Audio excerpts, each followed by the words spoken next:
Hola queridos amigos, bienvenidos a otro capítulo del programa Volver a la Fuente, donde estamos explorando todo tipo de información que nos ayude a avanzar más rápida y fluidamente hacia nuestro glorioso destino como hijos de Dios, es decir, la completa paz, libertad, abundancia, dicha y todo aquello que realmente deseamos vivir. En el capítulo anterior hablamos sobre cómo hacer para que nuestros deseos se hagan realidad, pero luego fuimos corrigiendo un poco este punto de vista diciendo que en realidad siempre en este mundo estamos haciendo realidad nuestros deseos, aunque no nos damos cuenta, pero todo lo que nos ocurre es producto de lo que deseamos y lo que pedimos sin darnos cuenta la mayoría de las veces. Entonces, más bien lo que planteamos fue cómo hacer para que se hagan realidad aquellos deseos que realmente nos hagan absolutamente dichosos y felices. Desde ese punto de vista dijimos que la clave para poder desear aquello que realmente va a redundar en nuestra felicidad, en nuestra plenitud, nuestra paz interior, etc., la gran clave es desearle a todo el mundo lo mismo que nos deseamos a nosotros, ¿no? Porque dijimos que en el fondo el gran problema por el cual nuestras vidas no son aquello que decimos desear es porque por un lado nos deseamos el cielo y por otro lado nos deseamos el infierno, ¿no? Nos deseamos el bien a nosotros mismos y al mismo tiempo creemos que le estamos deseando el mal a nuestro enemigo. Pero como en último término todos somos uno, todo aquello que le deseamos a los demás, en el fondo nos los estamos deseando a nosotros mismos. Y entonces nuestros deseos se hacen realidad, pero no son aquellos que realmente nos van a hacer felices y nos van a permitir vivir la paz, la armonía, la felicidad que realmente deseamos. Tengo clarísimo que creer que tenemos todo el poder de Dios en nuestro interior es una de las cosas más difíciles que hay. Sin embargo, hay que pensar que si Dios nos creó y Dios es ajeno a todo egoísmo, ajeno a cualquier inseguridad que le pudiera llevar a pensar si creo demasiado poderosos a mis hijos o demasiado inteligentes o demasiado sabios, puede ser que a la larga pongan, digamos, en peligro mi supremacía, ¿no? La única razón por la cual Dios nos crearía inferiores a Él sería una inseguridad patológica. La única razón por la cual no nos daría todo el poder y todo lo que Él es por una inseguridad patológica, como decíamos. Por lo tanto, es mucho más lógico pensar que Dios, al momento de crearnos, con toda su generosidad infinita, nos dio todo lo que Él es y todo lo que Él tiene. Claro que hemos sido adoctrinados desde pequeños a creer que Dios nos creó como pequeños seres indefensos, etc. Eso es parte de la ilusión que estamos viviendo, que ya hemos visto que tiene que ver con la confusión mental en la que nos encontramos. Pero si lo pensamos un poco mejor, es obvio que Dios al crearnos nos tiene que haber dado y compartido todo, porque Dios es la generosidad absoluta. Así es que no es nada descabellado creer que Dios nos hizo iguales a Él. Y esto lo dicen muchísimas fuentes de elevado valor, como un curso de milagro, como muchas corrientes de sabiduría esotérica, espiritual, en fin, dicen que somos iguales a Dios, que Dios nos creó a su imagen y semejanza, por decirlo de alguna manera, no en términos físicos, sino que a su semejanza como espíritu todopoderoso. Ahora bien, para aquella persona que diga ver para creer o necesito pruebas científicas de esto, algo concreto, bueno, basta considerar la física cuántica, ¿no? La física moderna, que ha descubierto en forma teórica y matemática que, por ejemplo, en cada centímetro cúbico de espacio vacío, o supuestamente vacío, hay suficiente energía para alimentar a todo el planeta en cada centímetro cúbico. Suena una locura, pero esto es científico, esto no es espiritualidad. Si quieren, si lo dudan, bueno, hagan su tarea y investiguen los hallazgos de la física que señalan que teóricamente en cada centímetro cúbico de espacio hay energía suficiente para hacer correr todo el planeta y más, ¿no? Entonces, lo mismo ocurre con nosotros. Nosotros tenemos una energía infinita en nuestro interior, pero al igual como los científicos todavía no han sido capaces de extraer esa energía infinita que hay en cada punto del espacio vacío, teóricamente vacío, pero en realidad lleno de energía, ¿no? Así como los científicos no han sido capaces de extraer toda la energía que hay allá adentro, así también nosotros tenemos el problema de que tenemos toda la energía en nuestro interior, todo el poder de Dios, porque somos fractales de Dios, por lo tanto tenemos el poder de Dios, pero el problema es que no sabemos extraer ese poder y esa energía de nuestro interior. El mismo problema que en la ciencia con este hallazgo del infinito, de la infinita energía que hay, no solo en un centímetro cúbico, sino que incluso en un protón, ¿ya? Como decíamos en el programa pasado, Nassim Haramein ha demostrado que dentro de cada protón hay prácticamente la misma energía que en el universo completo en términos matemáticos puros. Así es que hay también muchas indicaciones científicas de que en cada punto o en cada punto del universo hay energía infinita, por lo tanto esto avala el hecho de que en cada ser humano pueda estar todo el poder del universo, todo el poder de Dios, pero de difícil acceso. Por eso en este programa estamos tratando de dar algunas pistas de cómo acceder a ese infinito poder que hay en el interior de cada uno de nosotros. Obviamente este es un tema tan grande, tan potente, tan profundo, que no podemos en un solo programa o en un par de programas llegar a la respuesta completa y absoluta. Estamos dando pistas que pueden ser muy útiles para que tú solo vayas avanzando en esta dirección. Yo, como decía en el programa pasado, creo que he avanzado bastante en esto de poder manifestar prácticamente lo que deseo en mi vida, pero es un proceso largo. Yo llevo un tiempo largo trabajando esto y estoy tratando de compartir estas claves o pistas contigo, pero no es un trabajo fácil. Bueno, entonces la pregunta es: ¿por qué, si tenemos un poder infinito en nuestro interior, en nuestra vida cotidiana parecemos tan impotentes y casi que no podemos afectar nada de lo que nos ocurre, y cuando tenemos un problema nos cuesta mucho resolverlo, etcétera, etcétera?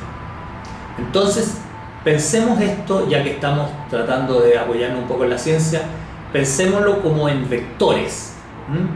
Imagínate que usamos toda nuestra energía en un vector que se dirige hacia el norte, todo nuestro gran poder, y al mismo tiempo tenemos otro deseo, otra intención, que es un vector que apunta hacia el sur, prácticamente con la misma fuerza. Entonces, ¿qué ocurre? Que ambos vectores, que tienen más o menos la misma fuerza, pero apuntan en direcciones justamente opuestas, se anulan, ¿no? Algo recordarás sobre vectores del colegio, de la universidad, ¿cierto? Si los vectores tienen la misma fuerza y direcciones opuestas, se anulan y quedan en cero. Por eso, por un lado deseamos el cielo y por otro lado deseamos el infierno, y estos vectores se anulan y al final quedamos en una especie de intermedio, que es una mezcla o un promedio entre el cielo y el infierno, que es normalmente la experiencia que estamos viviendo cada uno de nosotros, que es como un poco cielo y un poco infierno. Y ese es el resultado de que no sabemos alinear los vectores. Por eso tenemos un poder infinito y nuestro resultado es paupérrimo. Es decir, deseamos con toda nuestra fuerza viajar al norte y por otro lado, con bastante fuerza, queremos ir al sur. El resultado es que si el vector que va hacia el norte es un poco más potente, bueno, vamos a avanzar unos kilómetros. Pero si tuviéramos los dos vectores alineados hacia el norte, podríamos avanzar millones de kilómetros en un segundo, ¿no? Entonces eso es lo que tenemos que aprender a hacer, alinear los vectores de la energía de nuestro poder. Como recordarás, en el capítulo pasado dijimos que una de las claves principales de esto era comprender que todo lo que deseas, te lo deseas a ti mismo, porque en un análisis profundo, en una realidad absoluta, todos somos uno, ¿no? Nuestra esencia es que somos unidad con Dios y con todos los demás. Por lo tanto, todo lo que deseas, te lo deseas a ti mismo. Es por eso que deseamos el cielo, y al desear el infierno a nuestro enemigo, estamos deseando también el infierno para nosotros. Por eso decía, si lográramos alinear esos dos vectores, en vez de apuntar en direcciones contrarias, le deseamos el bien a todos y le deseamos a todos los demás lo mismo que nos deseamos a nosotros, ¿ya? Como dijo Jesús, así como queréis que los hombres hagan con vosotros, así también haced vosotros con ellos. Esa es la gran clave para alinear los vectores de nuestros deseos, ¿no? Si seguimos deseándonos el bien a nosotros y el mal a los demás, estamos anulando nuestro poder. Es como, por ejemplo, la persona que hace un negocio y dice, yo quiero ganar en este negocio, tengo que hacer que el otro pierda. Entonces desea ganar y perder al mismo tiempo, y el resultado es que el negocio es ni ganancia ni pérdida, es una cosa intermedia, ¿no? Y a veces pierdes en el negocio porque tu deseo de perder, de que el otro pierda, es tan intenso, ¿no? Y tan egoísta que al final termina siendo más potente que tu deseo de ganar en el negocio. Por eso la famosa frase win-win o ganar-ganar es la clave de los negocios, porque tú quieres ganar en este negocio, pero quieres que tu contraparte también gane. Esa es una de las formas de alinear los vectores de tu poder. ¿Correcto? Entonces, otro ejemplo podría ser la gente que quiere tener dinero, pero le desea el mal a los ricos. Entonces ahí hay una inversión de vectores. Yo deseo tener dinero, pero desprecio a los ricos y les deseo el mal, que quiebren, que se vayan a la cárcel. Entonces, en el fondo, me estoy deseando el dinero y me estoy deseando el castigo, el mal, la quiebra o que me vaya mal en la vida, ¿no? Son distintas formas, podemos explorar muchísimas, ¿no? Es como en una competencia, que tú quieres ser el único ganador y que todos los demás pierdan. Entonces, siempre hay deseos contrapuestos. En cambio, si le deseas lo que deseas para ti a todos tus hermanos, independiente que ganes o no ganes la carrera, no importa. Si deseas lo mismo para todos, vas a comenzar a alinear los vectores de tu poder y de tu fuerza y vas a comenzar a tener resultados realmente sorprendentes. Bueno, ahora que hemos dejado claro este punto, tratemos de entender por qué en un nivel más profundo de conciencia deseamos lo bueno y lo malo, porque hay un nivel de conciencia donde nos damos cuenta que todos somos uno. Entonces, ¿por qué le deseamos el mal al otro? Al enemigo, al rival, al contrincante, etc. ¿Por qué, si en el fondo de nuestra alma sabemos que todos somos uno, por qué deseamos el cielo y el infierno al mismo tiempo? Y esto, que parece contradictorio, se explica por un factor clave, que es la culpa. Es la culpa acumulada en nuestra conciencia, específicamente en el inconsciente de nuestra conciencia, en la parte inconsciente de nuestra conciencia general o global. Es donde está la mayor cantidad de culpa acumulada. Y como la culpa es tan dolorosa, ¿no? La culpa es tan insufrible, entonces, bueno, nosotros la escondemos en el inconsciente y luego, aunque la escondemos, sigue molestando la culpa. De alguna manera está hostigándonos todo el tiempo. ¿Y qué es lo que hacemos? sentimos inconscientemente, instintivamente, que la única forma de lidiar con la culpa o de deshacer la culpa, y esto nos lo han enseñado desde niños, nos han adoctrinado de esta manera, que la forma de deshacer la culpa es el castigo. El castigo compensa la culpa, ¿no? Entonces, mientras más culpable nos sentimos en nuestro inconsciente, más deseamos ser castigados, ¿no? Esa es la razón por la cual deseamos el cielo y el infierno simultáneamente. Decimos, deseo el cielo para mí y el infierno para mi enemigo, pero en un nivel más profundo decimos, quiero el cielo, pero me merezco el castigo del infierno. Bueno, como podrás comprender, este concepto de que la culpa debe ser lidiada con el castigo es una de las ideas más tóxicas que hemos adquirido en nuestra vida. Todo el concepto de pecado, la culpa y el castigo es el concepto más tóxico que el ego utiliza, ¿no? para sus propósitos, que es mantenernos siempre en la separación, que jamás podamos volver a la unidad. Entonces hay que replantearse el cómo trabajar la culpa, qué hacer con esa culpa que es tan tóxica y tan destructiva y que nos impide tener una vida feliz y nos impide realizar nuestros deseos y nos impide tener deseos que realmente nos den paz y nos hagan felices y nos ayuden a avanzar hacia la absoluta libertad y plenitud. ¿Y cuál es esa otra forma de lidiar con la culpa? Eso es lo que veremos a continuación. Pero antes veamos el proceso que ocurre con la culpa en nuestra psiquis, ¿no? En nuestro inconsciente. Una vez que encontramos, bueno, primero digamos que la culpa nos atormenta, la metemos en el inconsciente, la olvidamos teóricamente y después buscamos una persona, cualquier persona que esté a nuestro alrededor, puede ser incluso una pelota de voleibol, como en la película de Tom Hanks del Náufrago, ¿no?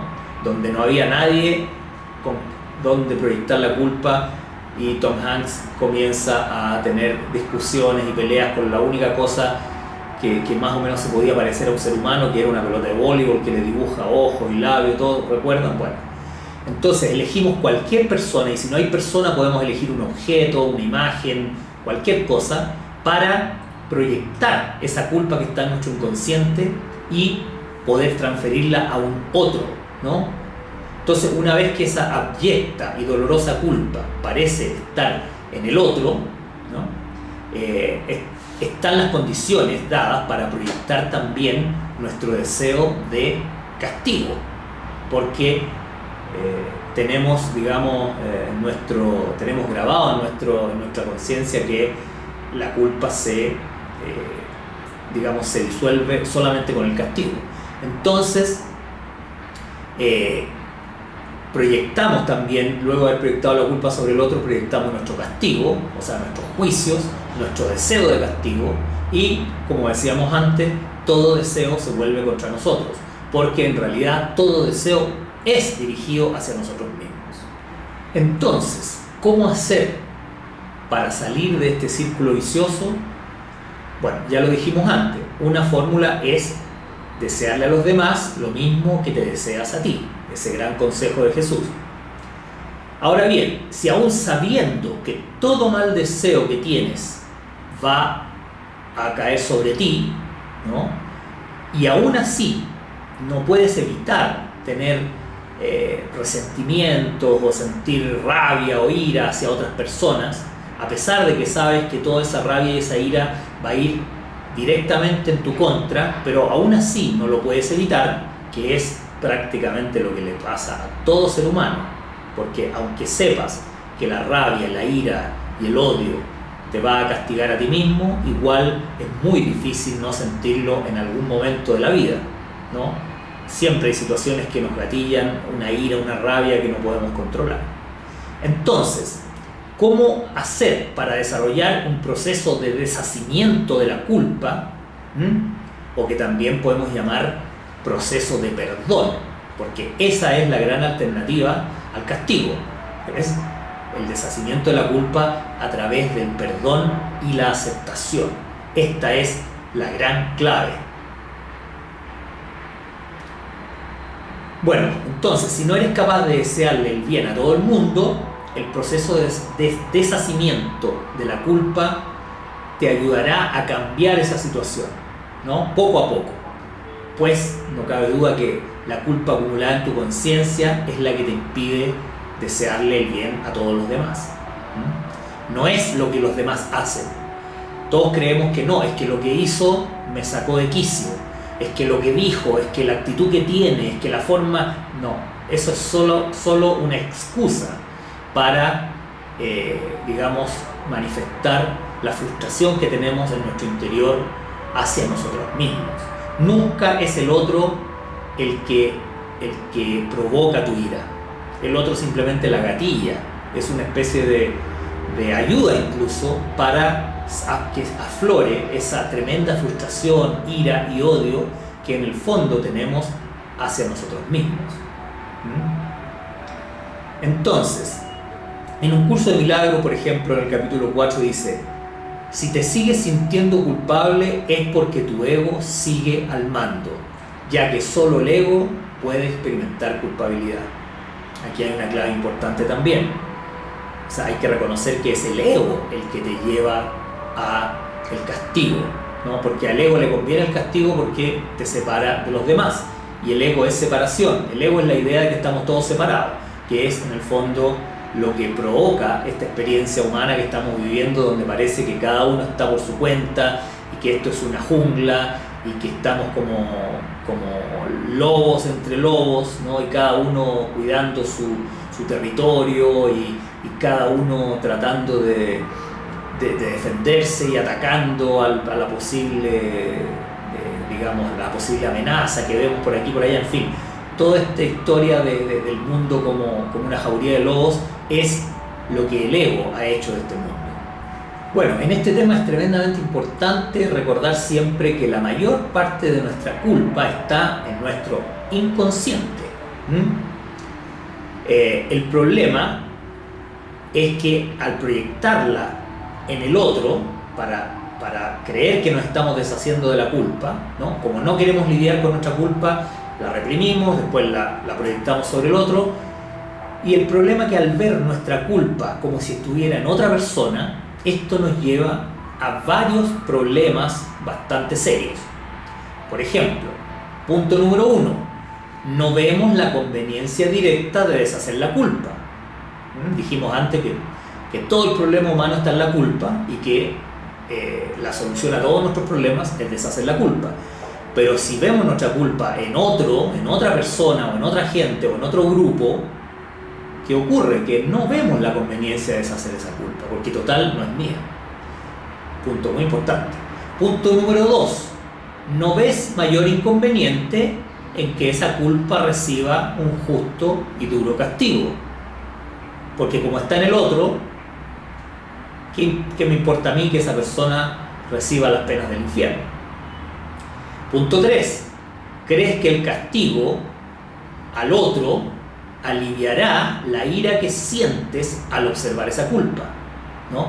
Ves la culpa, que es tuya, pero como la ves en el otro, dices, el castigo, ¿no? El castigo va a aliviar esa ira que siento. Cuando esa persona sea severamente castigada, yo me voy a sentir bien. La persona que me robó, la persona que me violó, la persona que me torturó, en fin.